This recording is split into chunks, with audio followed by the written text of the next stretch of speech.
I'm sorry, be here by 8 o'clock to ask a question. Sorry, there's just too many breakfast meetings. Tell me about it. But listen, no, thank you very much. Let me begin by thanking Mr. Lozon for facilitating this meeting, giving us all an opportunity to have some input into what becomes a very important fiscal document, the federal budget, weeks.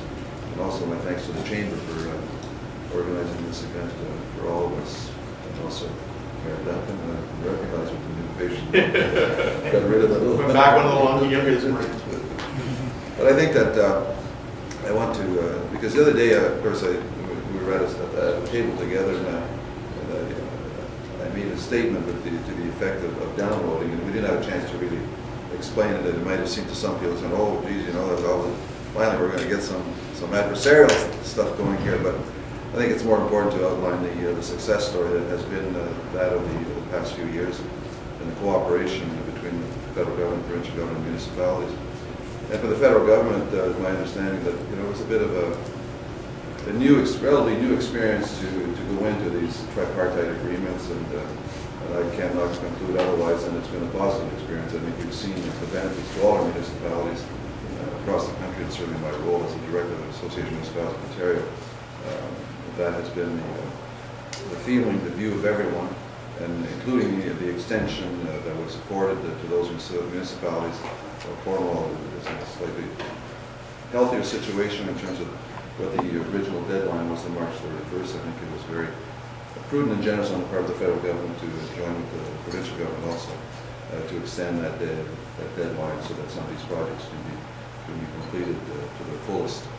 And I hope that I understand that, of course, on the one hand, municipalities cannot by law cannot run a deficit. I understand that both provincial and federal governments, I think, were very courageous in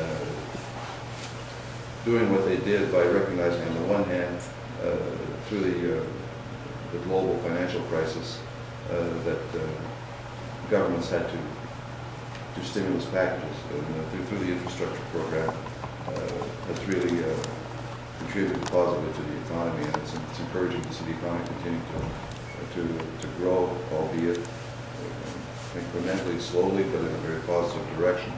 And certainly, we all realize that we're in a better situation than most other countries in the world, even a strong fiscal structure. So I just hope that while I understand that the government will certainly will want to return to a surplus position in a timely fashion. When I say timely fashion, I would hope it would be done in a way that, in a measured way, because I guess in looking back in my tenure, the different government who faced a similar situation, I look back and in hindsight, I think we were very aggressive. And I think that a more measured way might be more prudent, particularly when it comes to transfers to the provinces. And if that isn't effective, then as creatures of the province, municipalities can hope for some stability through what will be a challenging time to return both levels of government to a surplus side of the ledger.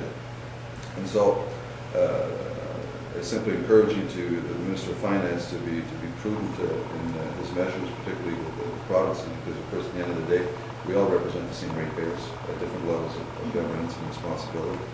And I would ask the Minister of Finance to consider the gas tax, of course, has been in place since 2014, I believe. That possibly could be intended to enshrine, possibly, because municipalities need stable funding from the two levels of government. We don't have the same sources of revenue. We're very limited, and our ratepayers, of course, have, I think we're, certainly in Cornwall, we're at a point where sustainability becomes more and more critical.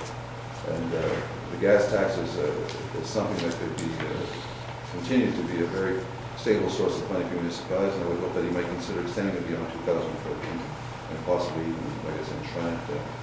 So I'll leave it at that, but again, very sincerely thank you to you personally, to the government for what I thought was a pretty gutsy move to get into the stimulus package the way it did, and we see the results in all our communities. And I hope that we continue to work together as we've grown in our experience. That when people work together, the outcomes are far more positive for everyone. So thank you. it certainly was particularly gutsy for a conservative government to go into a deficit position, but like I agree with you, it was the right thing to do.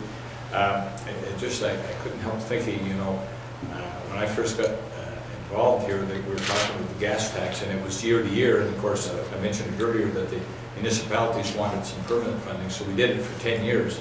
Here we go, you're asking for even more. But we certainly will bring that back, and we see the benefits with the municipalities, all municipalities. And we've been, what's nice about it too, since the last 3 or 4 years, we've doubled that. So that's a considerable amount. I think it's over $1 million for 1.8 or something for the city of Cornwall, which is very helpful. And like you say, you can look ahead with it. So I'll certainly bring that back to the minister. The other thing is I echo your comments about, we were fortunate here that we had the mayor, and I can say that about all the mayors that I had in the 6 municipalities, and MPP Jim Brownell.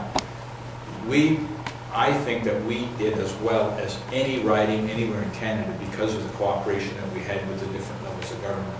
And if you look around, I think you see the results of that. Our employment rate is low.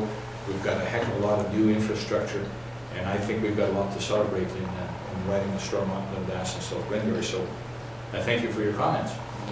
And we will, by the way, the finance minister has already said that the transfer payments on healthcare and education are not going to be touched. I think the healthcare is for the next 4 years is to increase 6% per year. I think that's and it's going to continue at the level, whatever that level is. And same with education. I think it's around 3%, and that will be maintained as well. So not to worry about the transfer payments, and the province won't have any reason to download to the municipalities on those 2 areas. Well, we'll be carrying that message to that other level of government. Very good.